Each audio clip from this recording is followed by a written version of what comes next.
Hello, and welcome to the Tower Coffee Hour. I'm Ty Tyree, your host, and we are reporting on the PIAC meeting from Mueller neighborhood in Austin, Texas, January 2024. There were 4 items on the agenda today, right over there. The Airport Boulevard update, the Mueller Transition Working Group, the Mueller Development update, and the Parkland maintenance agreement. Write those numbers down because it's a long meeting and you need to be able to jump to those locations so you can get it all. So it was an interesting meeting. We had a lot of discussion about the Browning Hangar as usual. So let's get to it. Okay, Andrew, I guess we can do it. Maybe it's the district. Good evening. This meeting of the Robert Mueller Municipal Airport Plan Implementation Advisory Commission is called to order at 6:07 p.m. on Tuesday, January 9th, 2024. We're meeting at Austin Energy headquarters, and present in person are Commissioners Jones, Provaniak, Sokolik, Jackson, Nider, Hilliard, Rosinette, and Rudell. And before we go further, I want to acknowledge the very welcome return of Commissioner Jackson and his reappointment. It's always good to have you back, and look forward to working with you on this last 11 months of our tenure as a commission. The first item on the agenda is public communications. As a reminder, this is an opportunity for anyone to provide up to 3 minutes of testimony on any topic related to the Mueller Development that is not on today's agenda. And one person is signed up to provide testimony, and that is Jeff Brown. Jeff, look forward to hearing from you.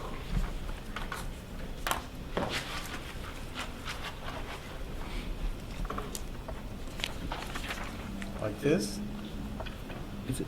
I turn it on, I assume. Hello? Yes. Thank you. First off, happy holidays. Glad to see everyone here, and it's good to be back. Basically got 3 short things. The first is I wanted to say thanks to Brian and Greg Weaver a while back. They were nice enough to sit down and have a meeting with our little group, and I just wanted to say that we really appreciate the opportunity to be heard. Second, because of the holidays, I don't have a whole lot to report, but the good news, our little preservation group is growing, and practically everyone we talk to seems to be eager to keep the hangar free and open to the public. And then last, with the end of the development project coming up, there are a lot of things that need to happen by the end of the year, and we just want to say that whatever happens, there's a lot up in the air, we are eager to work with anyone and everyone to keep the hangar free and open to all the people who have come to depend on it. That's it. Jeff, thank you for your testimony.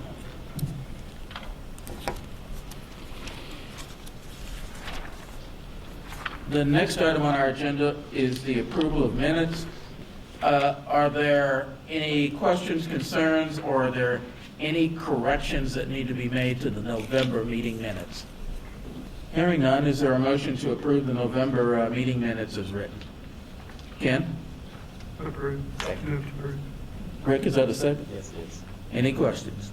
Those in favor of approval of the November meeting minutes, please indicate by saying aye. Aye. Those opposed? November meeting minutes approved. The next item on the agenda is one of those topics that's been on our to-do list for some time. It is an update on the Airport Boulevard corridor improvements. As a reminder, this is a staff briefing, which means consistent with city practice, there's no public testimony on it, but there will be questions on the from the commissioners. So making the presentation today is Eric Bailey, and he'll introduce anyone else he needs to or provide any other information we need. We look forward to hearing your presentation, Eric. Thank you very much. It's just me today, Eric Bailey, Acting Deputy Director, Capital Delivery Services. Give you a quick run through on the Airport Boulevard portion of the corridor program. So here's our agenda for the presentation. First of all, Capital Delivery Services, who are we, where did we come from? An overview of the corridor program in general, some highlights of the crash data along Airport Boulevard, programming priorities, budgets, impacts, and then open it up for some Q&A. So first of all, who is Capital Delivery Services? This is my opportunity to sort of toot our horn here. We are a new department with the city starting in March of this year. We spent about 6 months getting the new department up and running. We are engineers, architects, project managers, and community engagement specialists who specialize in delivering capital improvement projects for the city of Austin. Now you ask, what's a capital improvement project? That's all the stuff that's in the street, under the street, as well as public facilities. So we do things like manage the corridor program, obviously. We do a lot of work delivering the water utilities, infrastructure improvements, water, wastewater, treatment plants, lift stations, all that kind of stuff. We work with Parks and Rec to deliver park facilities, libraries, cultural centers. The list kind of goes on and on. As you can see here, we have 500 active projects that we're currently managing, which represent about $7 billion in construction. That is the long-term CIP, so that's not obviously just this year, that is our long-term plan. In addition, we support the delivery of the $5 billion Project Connect program, $4 billion airport expansion, as well as the $2 billion convention center expansion. So as you know, and as you've seen throughout the city, there's a lot of work going on. We are the department that is responsible for managing and inspecting that work as it moves forward. We were formed out of the Public Works Department. We were a subset there, and with the city manager's emphasis on project delivery, particularly on mobility bond project delivery, is kind of how we came to be back in March.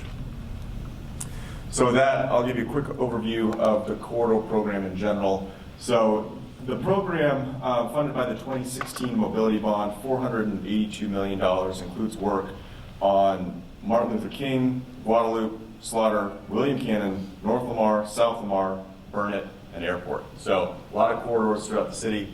The focus of the program is to improve pedestrian and vehicular safety on all those corridors. Those were identified as areas of the city where we've had a lot of traffic incidents, deaths, things like that have happened, as well as the need for connecting pedestrians to mass transit and things like that. Specifically, the Airport Boulevard corridor runs from North Lamar Boulevard all the way down to 183. You can see there it's a pretty long stretch, and it encompasses a lot of different neighborhoods. In the middle section there, obviously, is the Mueller segment that we're talking about today. If you drive north up Airport, you can see some of the work that we've already done from Lamar down to 290. You can see the nice new sidewalks that are going in there to improve both pedestrian and bicycle circulation and improve that connectivity to the light rail and buses and things in that area. So the section that we're going to talk about today is the section from roughly 35 down to MLK, which is on the frontage there for the development here. So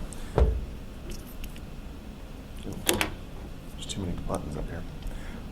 Here's some overview crash data from November of 2017 to October of 2022. You can see overall on Airport Boulevard there were over 3,000 crashes, including 9 fatalities. For the section, the Airport C2 is the identifier that we do for that Mueller section. Each of the corridors is divided into individual subsections to make them more manageable in terms of project delivery and bidding and things like that. The C2 section, you can see for that same time period, there was 1 fatal crash, as well as several injury causing crashes in addition to the vehicular incidents. So, coming through, one of the things that we want to prioritize in all of the corridor program projects is safety.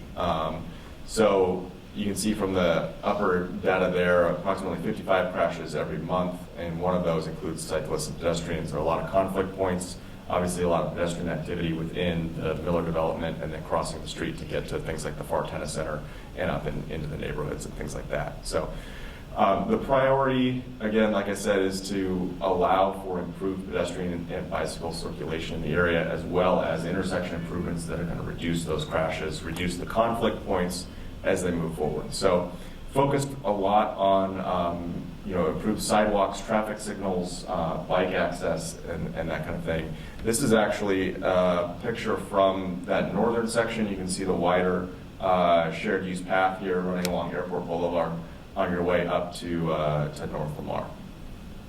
So that's some kind of overall vision for the program. Now we'll get into a little bit of the nitty-gritty here. In 2016, when the bond moved forward, it's for $482 million.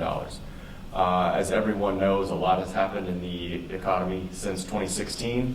And so we the city, excuse me, came to the realization in the March-April timeframe of 2023 that what we had identified for scope for the program, we didn't have enough funding to pay for, right? Which led us to a very difficult decision, because we're going to have to then look at the projects that we identified and figure out ways to either, which projects need to move forward as full-blown projects just as they are because of the safety need that's happening there, which projects can be rescoped to still achieve a lot of the safety improvements, but might not be the full build-out that we were originally anticipating.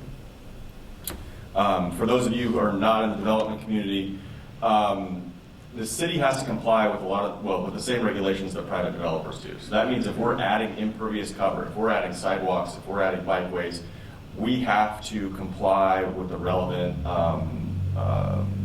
utility criteria manual and drainage criteria manual, which means that we have to mitigate the additional runoff that's basically coming from those, which, as you can imagine, can pose a big problem for a long linear project where you're adding a lot of concrete, but there's not a lot of area for you to put in a retainage pond or anything like that. So one of the things we did look at is how do we make those improvements without necessarily triggering the larger watershed requirements, because that's one of the real cost drivers we were running into, is that we had to improve the storm drain infrastructure in order to accommodate the additional runoff that was coming based on the concrete that we were putting in.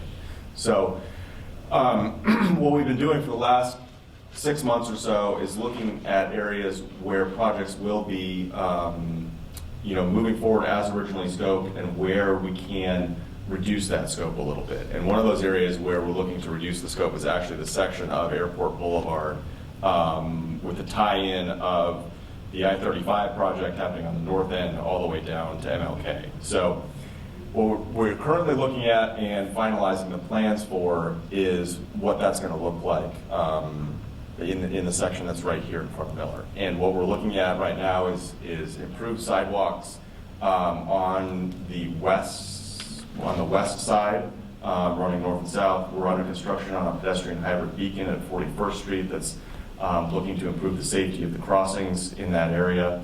And then right now, because of the nature of construction, we have what's called a contingency or management reserve that we are holding back in case there are issues with any of the construction projects and things like that, where we will be able to release additional funding as the program moves forward for potential enhancements, potentially working on both sides of the street. The section along Airport Boulevard on the northern half of the Mueller Development is a little bit easier to deal with, because there's not a drainage swale like there is on the eastern side as you move further south. And that's really the main conflict that we're having, is figuring out what to do with that drainage and how to enclose that, but maintain the capacity that's necessary to obviously move water off the site. So at a high level, that's the plan. I can give you a quick update. The pedestrian hybrid beacon that's going in there, that's been under construction for a while now. We're not really happy with our contractor.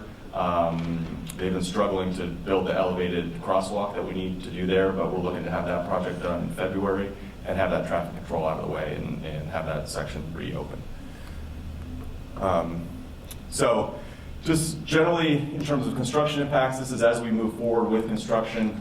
We're going to be delivering a lot of this work through what's called an indefinite delivery, indefinite quantity method. which is not a hard bid set of plans, but field engineering, where we hire a contractor to deliver a certain quantity of work for a certain price.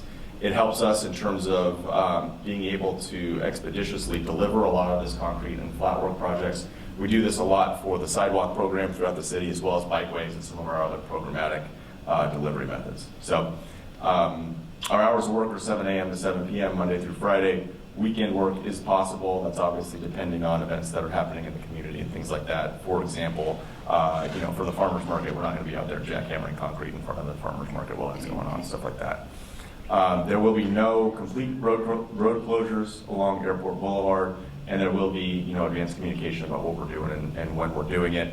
And we pride ourselves on maintaining driveway access to everyone while we're doing that work, and we do that through working with residents who are affected by that, making sure that if we have to close their driveway, it's only a partial driveway closure, so access is still allowed and that kind of thing. With that sums up my presentation. I'll go ahead and open it up for questions and answers. Commissioners, we'll start with Dave and then go to Kathy. I don't know if you have a map or not, but I was trying to keep track of the, I guess first off, I just want to establish sort of, it sounds like there's a reduction in scope. I wasn't clear about sort of what the original scope was versus what the scope is now. At some point in time, I thought that Airport was going to kind of do like a road diet. And I don't know if that's part of what got mixed or what. But. Yeah, so that ties in with the concrete flat work and the issues with the stormwater requirements in terms of permitting and things like that, as well as the cost of doing that. So the original scope did involve some reduction in lane widths and things along Airport. That was actually entire lanes were being removed. I don't know if it was entire lanes, but I think some of the widths were narrowing in order to accommodate additional bicycle facilities and widths that are happening there. That's not happening. The work that we're proposing along Airport is going to be all behind the existing curb. So the roadways are remaining the same width for the section that runs from the freeway down to Manor, and then from Manor further south to MLK. We haven't solidified exactly what's going on there, but because of the turning lanes and configurations, there may be some small reductions in the turning lane widths and that kind of thing down a little further south. And just to summarize the changes that I think I did here is that there's going to be sort of an improved sidewalk on the west side of Airport, and that there's going to be a pedestrian hybrid beacon at 45th. 41st. First. Yeah, and that's under construction right now. Okay. Oh, I can't figure out what's first. And- Okay. It's like Anton. Oh, Yeah, sure. okay. That Oh, area. Just north of the 7-Eleven. oh, that's 40. Okay, all right. My 40 is on the Airport, a little confusing. Okay, so, and then you also mentioned, I guess on the east side, something to do with drainage or something along Yeah, that. so on the east side, there's what we call a drainage swale, which is basically an open drainage channel. And so from an engineering standpoint, you can't put a sidewalk over that without enclosing the drainage swale, which means you have to put a pipe in there, Right. which actually reduces the capacity of that drainage swale. And so that gets us into a whole thing where we have to basically redo the entire storm drain system in order to accommodate that drainage swale. So we're looking at it right now to figure out a way to maybe work around that. There's no super clear solution right now, but that's one of the things that we're. So you would ideally like to add a sidewalk on that side as well, but the drainage potentially is causing, got it. Correct. Okay, so there's no guarantees we're going to get a sidewalk over there right now. Correct. Got it. Okay, I'm good for that. Thank you. Kathy, you had some questions. Yeah, thanks for coming. It's super disappointing about the reduction in the plans. The speeding on that road is insane at all hours of the day, but I appreciate what you're trying to do. You mentioned the elevated crosswalk at the hybrid beacon. What does that mean? So. Like literally a bump in the road? Yeah, it's like the speed cushions that they have where it's a bump in the flat. It's like a really big wide one of those. The slopes into it and out of it are much less dramatic, so it's not a jump in the middle of the road, but it is a separation where it's very clear that, hey, this is not the normal road. There's a pedestrian crossing here, and then the beacon, has the overhead lights that flash yellow, then red, and that kind of thing. Got it. I appreciate that, thanks. Yes, Rick? This is mostly just out of curiosity, and I know that the city's been doing this for a long time. So, like a project like this has to meet all the development standards. That's not imposed by, say, federal funding for transportation or state? That's a city imposing on itself. Yes. And they won't loosen up just to save a few bucks every now and then? It would be very nice if they did, and it's a battle that we are working on ways to make that happen.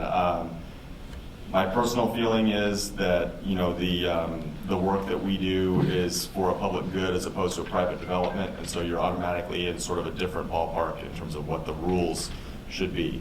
Unfortunately, that's the rules that we play by right now, and in order to move these things forward, you know, it's the rules that we play by. Fortunately, our partners in the Watershed Protection Department have been very open with us about their ability to, where they can be flexible and where they're more than happy to work with us to make these transportation improvements. So can those projects go through the same kind of process that private projects can, asking for variances, or does the city just make it adhere to what's set? We can, and it's possible to do that. Unfortunately, the world of variances for water quality and water quantity is very, very slim. But there are other things. Yes.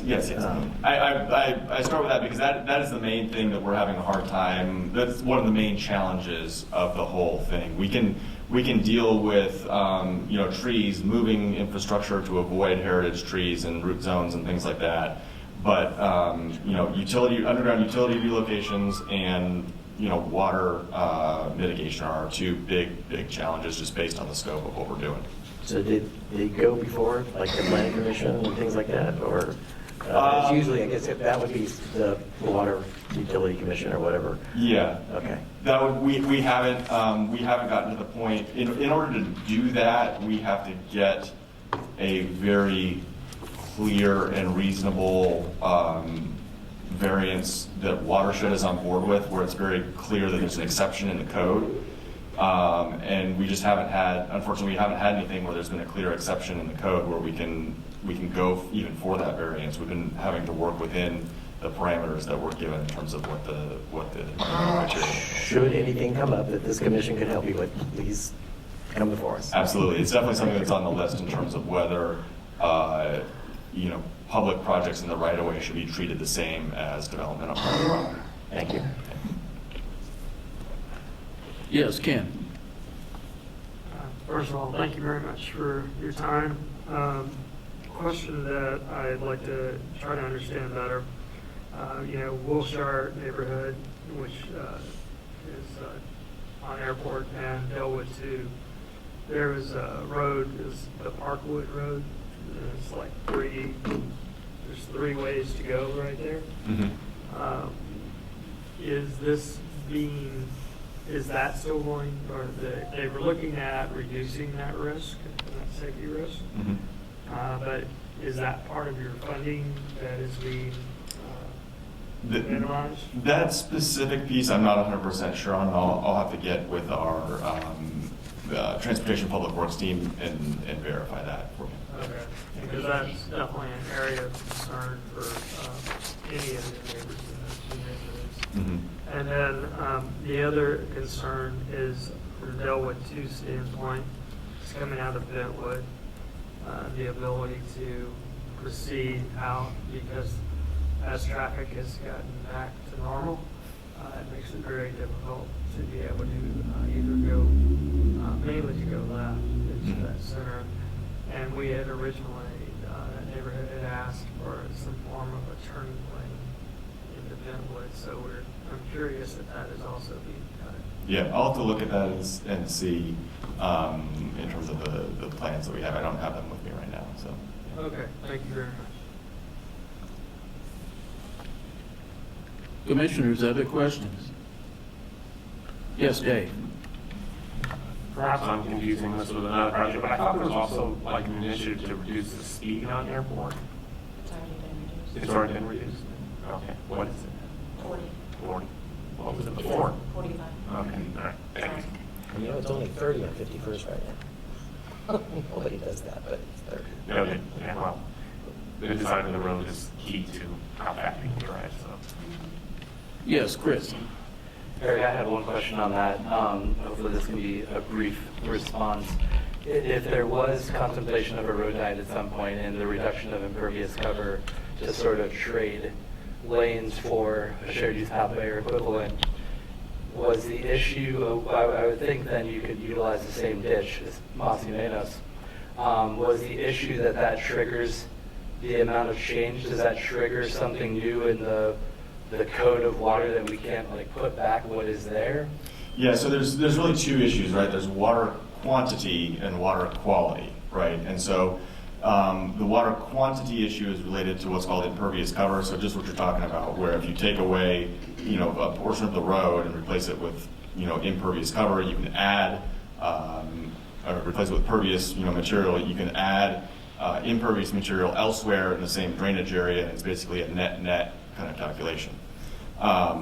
The issue then, it gets into a little bit of a technical engineering mold where you have to then run a hydraulic model to show basically where the water is going to go.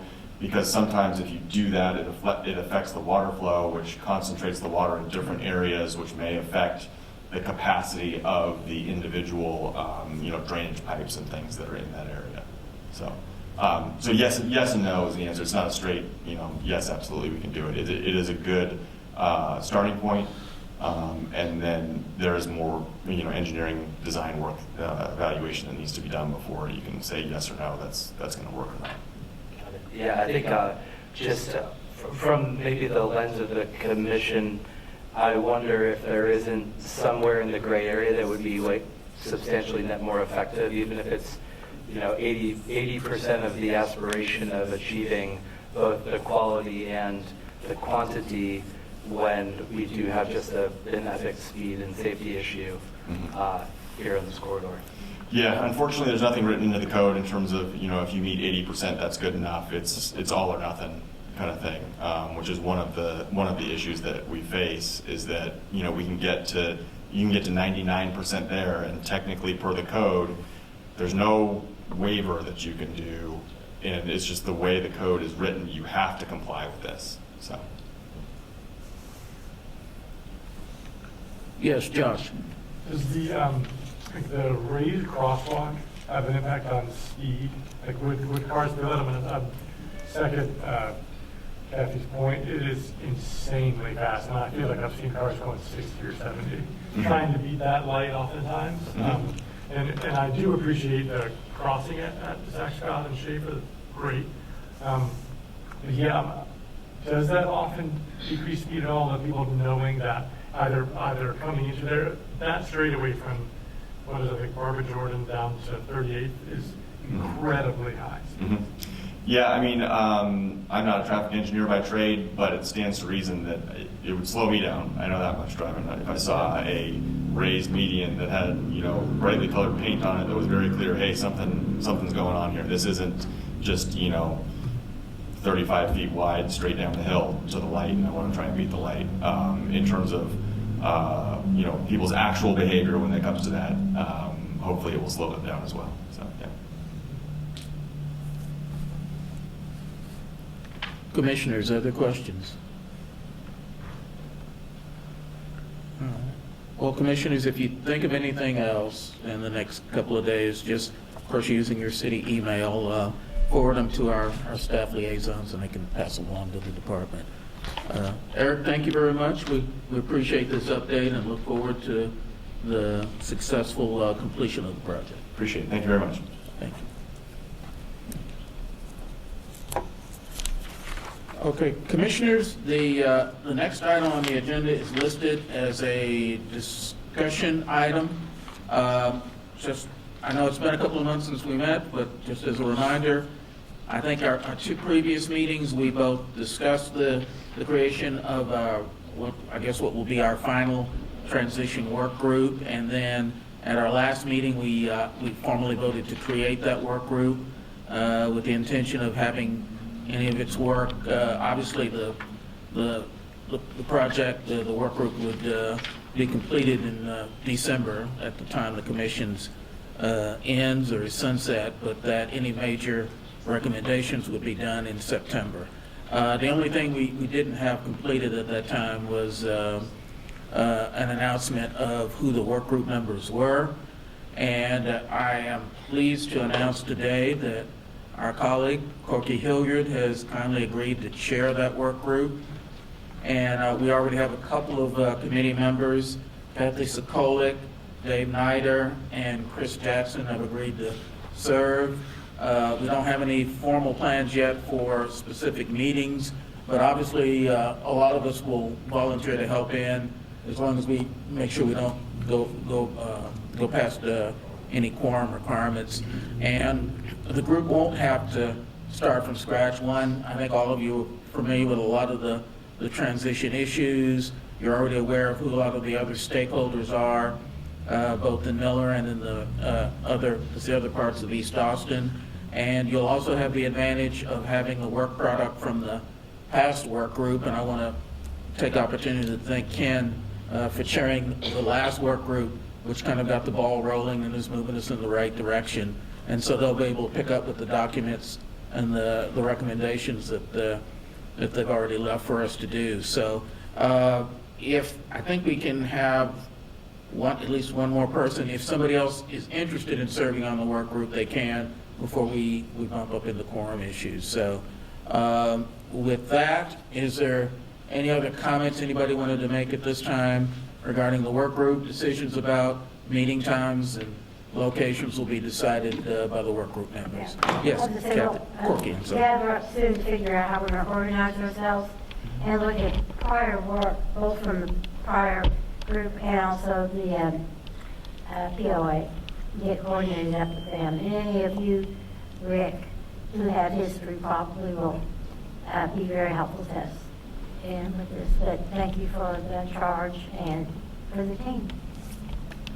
Well, thank you, and thank all of you who agreed to take on this task. And as I said, even though there's no formal staff support for this, I'm sure you won't be shy about contacting people for information that can help guide us into looking for recommendations that would involve the city, where the city has a stake in the future of this important project. So, any other questions or comments before we move on? Yes, Rick. I'll just comment. Just look me in on the email, so I'll be aware, and if I can assist, I will try to do so.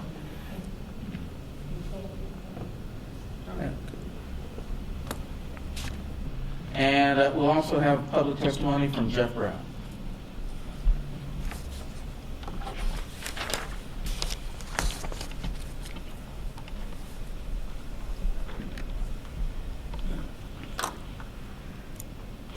Hello, thank you again.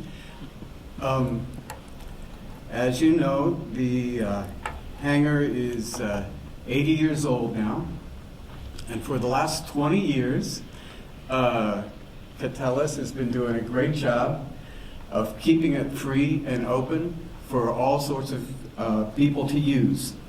And we all know there's some short-term questions involved with the future of the hangar.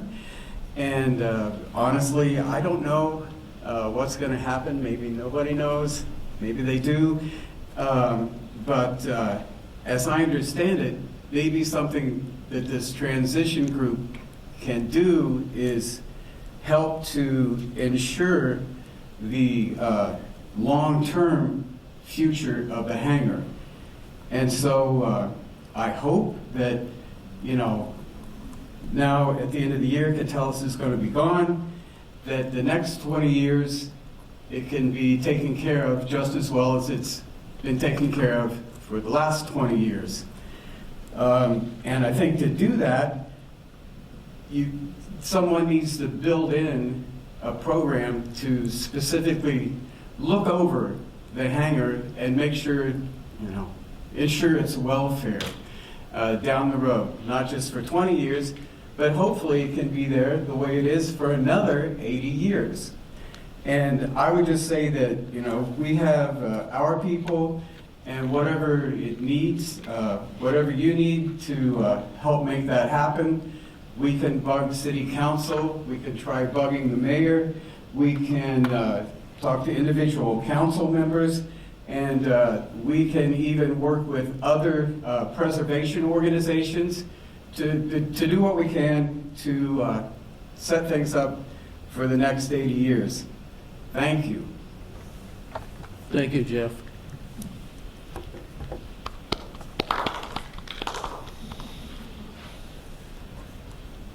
The next item is the Mueller Development update, Brian.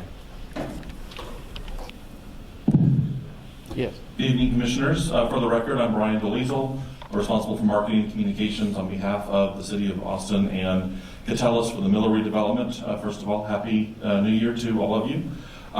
Because of the holidays, I don't really have much of an update for you this evening. I will say that I don't have an update related to the hangar. I asked the team, there's just nothing to report at this time, maybe in the coming months. I do want to share, first of all, that Dish Society is now open in Mueller. It's along Aldrich Street in the Teachers Retirement System building, next to Sweet Green and across from Veracruz All Natural. This is a Houston-based restaurant that is their first location outside of Houston. They're celebrating 10 years of being owned and operated by a UT Austin graduate.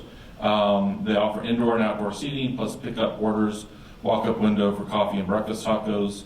They essentially serve brunch all day from 7 a.m. to either 9 or 10 p.m., depending on the time of day of the week. 75% of their ingredients come from Texas farmers, ranchers, and purveyors. They've got classic menu items that include things like barbecue brisket, loaded sweet potatoes, Gulf shrimp, smoked Gouda grits, etc. They also serve cocktails, Texas craft wines, beers, locally roasted coffee, and fresh pressed juices. So they're now open again on Aldrich Street. The latest apartment community has broken ground at Mueller. As reported previously, Annaly is building a 650-unit community among 7 stories on the entire block just south of this building here, Austin Energy, which is bordered by Aldrich, Philomena, Miller, and Robert Browning streets. 15% of the units, which is about 98 units of 650, will be available for renters who earn up to 60% median family income, so we're keeping that tradition going. Designed by Lake Flato, which is the same architect that designed HEB and the Diamond Building where B.D. Riley's is located. There will be first floor retail of approximately 10,000 square feet facing Aldrich Street. And then I also just wanted to let you know, in case you haven't been by in the area a little bit, both the roundabout and the cycle track improvements have begun. Work began late last fall to raise the curb and permanent separator between the bike and driving lanes along Zach Scott. This is happening between Airport and Berkman along Zach Scott. We anticipate it to take a few more months to complete that project. Additionally, workers have begun adding the fencing that protects trees and erosion for the improvements that are coming for the roundabout. In the coming weeks, or maybe a month, construction crews will likely begin to make those improvements, starting with what they refer to as these splitter islands, which includes demonstration work, relocating streetlights, adding some concrete pavers, etc., in an effort to narrow from 2 lanes down to 1 lane the actual roundabout itself. And this is to better notify drivers that they're approaching a roundabout and to reduce the number of travel lanes. This phase alone will take about 8 months to complete periodically. They don't anticipate having to stop traffic along the roundabout during this time period, and we're working on with some of the local businesses to try to add some additional dedicated parking during that period. And that's my update for you this evening. Like I said, pretty short and sweet. Questions? We'll start with Kathy. The cycle tracks, is that what's starting kind of at Zach Scott and Maddie? They're just digging a big hole? Yes, that's exactly what they're doing. And they're working on, like I said, at removing the plastic candlesticks that are there with a permanent raised curb. Awesome. I wanted to make one point, and I can go take some pictures or something, but what is going on at the corner of, like where Colleen's and B.D. Riley's and Dish Society is now, is a cluster on the weekends. I would like to suggest that some sort of, just right in front of Dish Society, no parking, but a pickup zone or drop-off zone, because food delivery people are just stopping in the middle of the lanes and getting out and getting food. It's awful. If y'all haven't been by on a Sunday morning, go check it out. I appreciate that. I can talk to the some of our transportation contacts there. I do know that there has been conversation about wanting to get a stop sign at that intersection, and unfortunately, we've been told that not until construction is completed in the area will they start the study for that. However, there may be some other things like you just talked about in terms of some special parking that may be able to mitigate some things in the meantime. But I'll certainly look into that. I appreciate it. And is Chewy's still Q1? Chewy's, Hot Dottie, Modern Animal, and Honest Mary's, which are the 4 businesses we announced that will be going into Amley Ranch Park on the opposite side of the next Amley project. We're anticipating the opening at any time from late spring until the summer. So those 4 businesses will open kind of a period of time. We're not sure which one will be first. They're all really kind of beginning their finish-up projects right now. Chewy's has put up a coming soon sign at that intersection. Yes, Chris. The improvements that are going on Zach Scott between, I guess, Berkman and Airport, who's financing that? Is that Catellus or is that the city? I believe that is a city project that they are paying Catellus to oversee to do that project. Similar with the roundabout. It's a city project that they've asked Catellus to be involved with our engineers. Awesome. Thank you. Yes, Josh. The cycle track on Zach Scott, I mean, is it like a straightening of the cycle track as well? I've like seen kind of taking away pavement that I was thinking it was just taking out the candlesticks, but it's actually straightening it a little bit. I haven't seen a diagram of it, I'm just trying to better understand that project. There's probably a couple of curves in this because we are still allowing for street parking. And so there may be some indentions where the cars are still able to park parallel along the street. Okay. Yeah, it's been interesting seeing it move forward. It seems to be kind of stopped right now, but I'm sure they're working on the stuff. But yeah, there's big kind of parts of the curve that have been taken away. It's currently moved like this, which is fine. I was just curious how long that would also take. Do we have a timeline for Zach Scott? I was told it'd be a few more months before that's completed. It may be a little bit longer. I'll have to check on that, but last I heard before the holiday was a couple more months. Okay. Thank you. Yes, Dave. You mentioned earlier the Amley, the 650 units. Is that like right behind you, basically? Yes, it is the lot right next to Office Energy. Got it. And does it take up the entire? The entire block. Wow. Okay. Cool. Thank you. Yeah, 650 units on 7 stories. It's still going to be a massive space. Yes, Captain. I have kind of a weird question. Does Amley get fined when they have to redo all the siding? I'm just curious because every single one of them keeps having to be redone. And like we think the construction's done and it's like, haha, nope. I mean, I'm just curious, like every single one of them. If any finding would be done, that would be done by the city. It wouldn't be done by Catellus as a developer project manager. I will say that I used to live in an apartment community in the Triangle while my house was being built in Delwood too. We had the same thing happen there, and before, when I lived in college, I lived in an apartment, and the same thing happened there. I happened to be living in a new apartment community, and they went back right after and did siding. I don't know what it was a different company. It wasn't Amley, so I don't know what prompts that. But So I have no idea if the city fines in that process or not. Yes, Rick. I just want to make a comment because I was asked at an event about why are so many Amley complexes going in at Mueller, and Greg Weaver told me that they know how to do retail on the ground floor. I just wanted to pass that on. Yes, and we are going to have lots of ground floor retail with Amley. Commissioners, other question? Yes, Dave. I'm just curious on, are they going to have any more live work, or do you know, out of curiosity?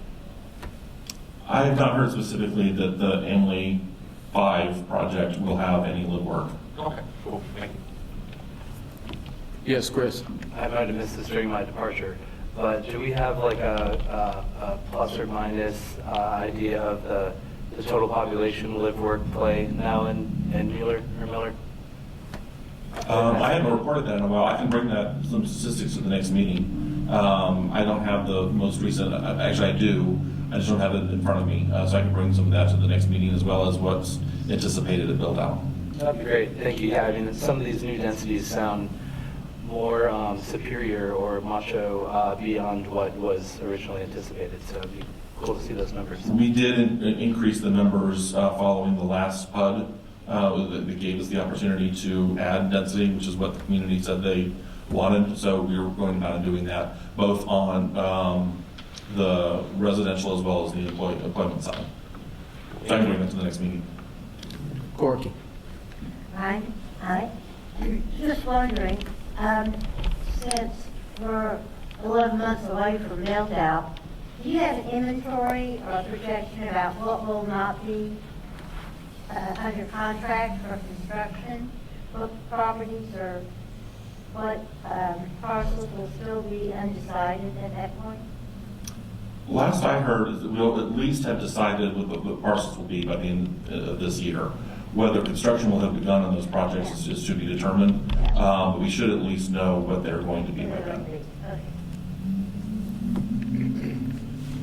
We're not done yet. We still have 11 months. Give us a little time to finish this out. Commissioners, other questions? Yes, Josh? The large Omni building sounds wonderful, and I just love that type of density. As a part of the M&A, we've just had problems crossing Barbara Jordan and just kind of traffic on Barbara Jordan with the garages.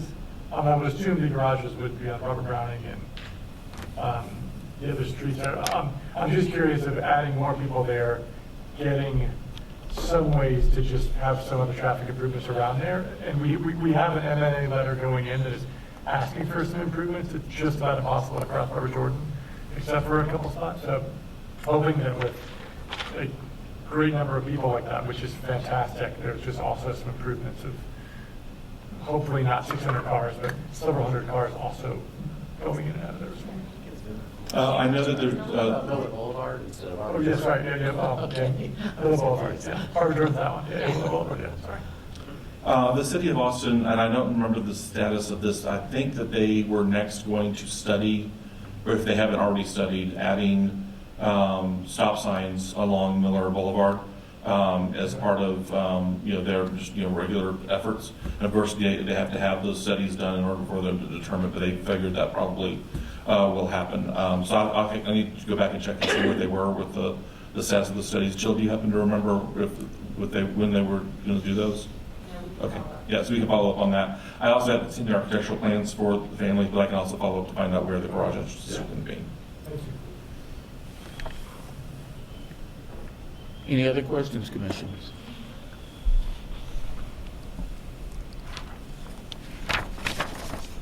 And we do have public testimony on this topic from Ani. Yes, I have a question.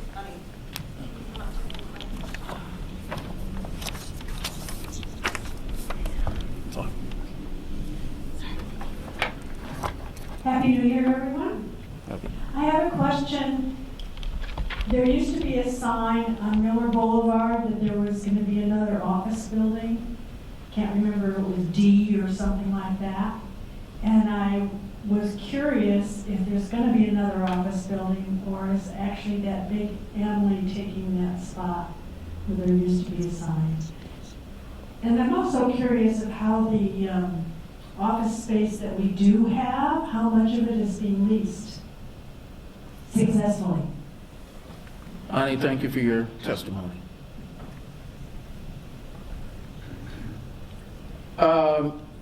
Commissioner, do you have any other questions related to that topic that Brian might comment on? I know I'm not normally supposed to necessarily respond to that, but I can have an answer real briefly. Yes, if you have some additional So information you'd like to Shorenstein share. which built the teachers' retirement system buildings, both kind of the alpha and the beta buildings. Alpha, which they're occupied, beta is going to start soon. Shorenstein has an option to be able to develop what they refer to as the Charlie and Delta, so the D is what probably you're referring to on that corner. And they're still planning on doing so at some point. They've been through the permitting process. I believe they've either secured or they're about to secure the permitting. But the timing of when they will start construction hasn't been determined yet for those two office buildings. And they probably will be office only and will not have retail on them. And the other half of the Thank you for that presentation- additional information. That concludes the development update. That concludes the development update. The next item on our agenda is a discussion and potential action item. Just as a reminder to everyone, the City of Austin's Parks and Recreation Department and the Mueller Property Owners Association have negotiated an agreement regarding the maintenance of parks at Mueller. I think a copy of that agreement was shared with everyone prior to the meeting. At our last meeting, we discussed whether or not we as a commission should express an opinion one way or the other regarding that agreement. It's my understanding that the matter is scheduled to be on the City Council agenda on January the 18th. So if we did wish to express an opinion, this would be kind of our last opportunity to do so. As a reminder, the approval of this commission is not a requirement because this is an agreement directly between the city and the POA. The suggestion that we weigh in one way or the other was simply that we are an advisory commission and this is a fairly significant action, even though I don't know that the deeding of the Parkland is necessarily controversial. A draft resolution was presented at last month's meeting, but I think if I recall, and if somebody can feel free to direct me, I think the sense of a lot of the commissioners was we hadn't seen the agreement, we needed a little more information before, as a commission, we feel comfortable weighing one way or the other. And so you've seen now the proposal, and I will open the floor for discussion among the commissioners about your thoughts, and has anything changed on your views since November? So, yes, Dave. My memory is very foggy. It's been a while. But, yeah, kind of what you recapped about sort of not having the details. Forgive me if I missed it, do we have the details now? Rick, you want to turn your mic on? I was just saying, you got it in an email. Oh, okay. All right. It's long. All right. Has it been shared with other stakeholders other than us? I think there's some additional information that staff can share with us. Kate Clark with EDD. Yes, Commissioner, so when we originally came, I think it was in October, and just presented at high level with you, after that commission meeting, we, with Catullus and then with Joe Estucia, the community manager for the POA, met with a smaller subgroup of the landscape committee and transition committee members. After that, we also then met, we didn't meet with, Joe Estucia and Brian shared the draft PMA with the same group in about mid-December for their review. There were questions that were asked, and they are being addressed or mostly addressed at this point.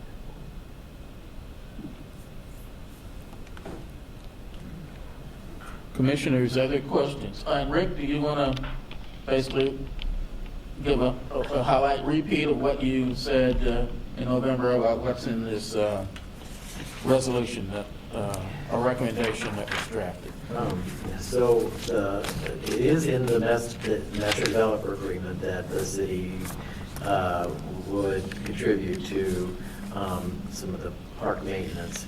And so we're just sort of with this advising the council to make this agreement. Again, I'm pretty sure that's more than likely to happen unless there's some issues with what's in the actual agreement. It is long. I did read, I think, most of it. But I don't really see any issues with it. If we don't make an agreement, like I said, it's probably going to happen, but it's always sort of nice to affirm that, hey, this is what we were charged with doing, this is part of the agreement, this is what you should do. So.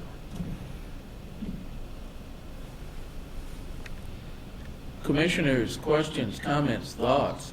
Yes, Corky? What, can I address staff? Yes, answer. Hey, what were some of the questions and issues that weren't resolved that you're working on?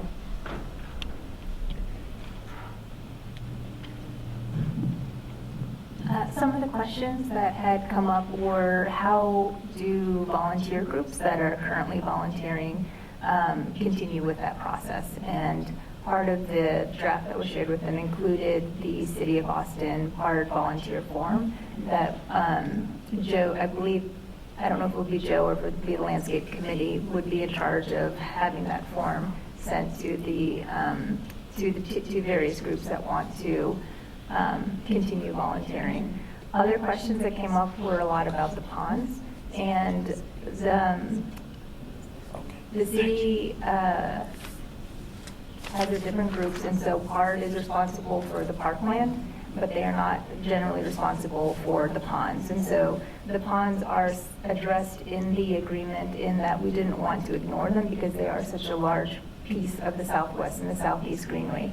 However, PARD is not planning to maintain those, but Watershed is planning to maintain them to the degree of water quality, functionality, not necessarily to the amenitized way that the community and surrounding areas are used to, but as far as like how does the water quality function. And so we have been in conversations with Watershed and with, including Joe Estucia with them, and there will be a separate agreement that will be done between the POA and the Watershed.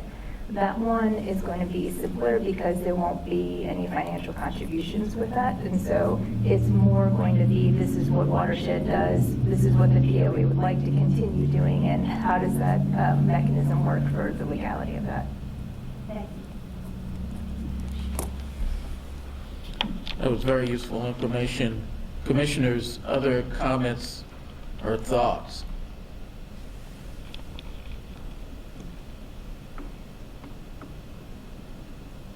Okay, before we make a decision about whether we want to take a vote, we do have some, couple of folks signed up for public testimony. One of them is Joe Denton. And I think I'll pass. I'll pass, all I have right. a question to answer. Okay, and the other is Jeff Brown.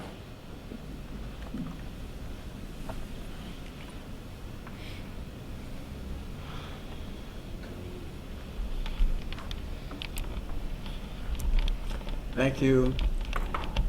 Working? Yes. I haven't had a chance to see the proposal. It sounds kind of important. All I would like to say is that if this has anything to do with the long-term future of the hangar, then I hope that, you know, people concerned here would make sure that that is taken into consideration. I'm sorry, I don't know any more about that, but it does seem like, you know, a window might be closing on a big opportunity, so I just wanted to get that out there. Thank you. Thank you, Jeff. Yes, Dave. And just for clarity, is this the proposal that was sent out, is this the one that came out 4 days ago, or did it come out earlier and I just missed it? I think it was probably late last week. Okay. All right, so it's been, okay. Yes, Rick. Can I address the comment from the hangar remains under, it's not being dedicated back to the city like the parks that we're talking about is going to be. So, yeah, no effect on the hangar. Commissioners, do you have other questions, comments, thoughts, anything that you would want to have addressed before we make a decision about whether we want to vote on this recommendation or not?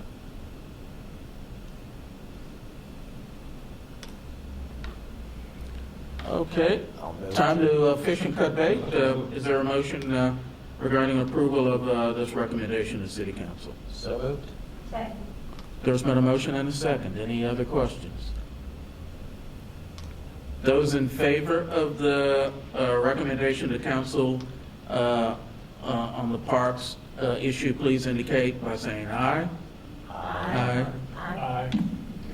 Those opposed? Okay. Recommendation is approved and will be forwarded in the appropriate format to City Council. That concludes all of our discussion and action items. Commissioners, if you have any suggestions for the February meeting, and we'll hopefully there was there was a topic we were supposed to discuss today, but it had to be rescheduled because it wasn't quite ready for prime time. But if you have any suggestions, please forward them to me and copy staff using our city email. If some of you haven't looked at your city email lately, I assume if you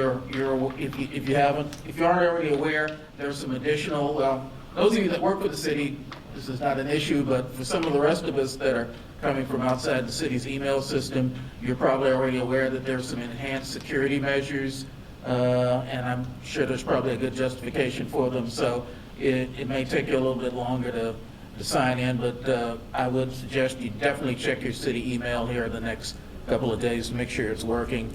Our next meeting will be in this room in February. If there are no other issues on our agenda, is there a motion to adjourn the meeting? There's a move. Is there any objection? Hearing none, the meeting is adjourned. See you next month. Thanks everybody for their participation today.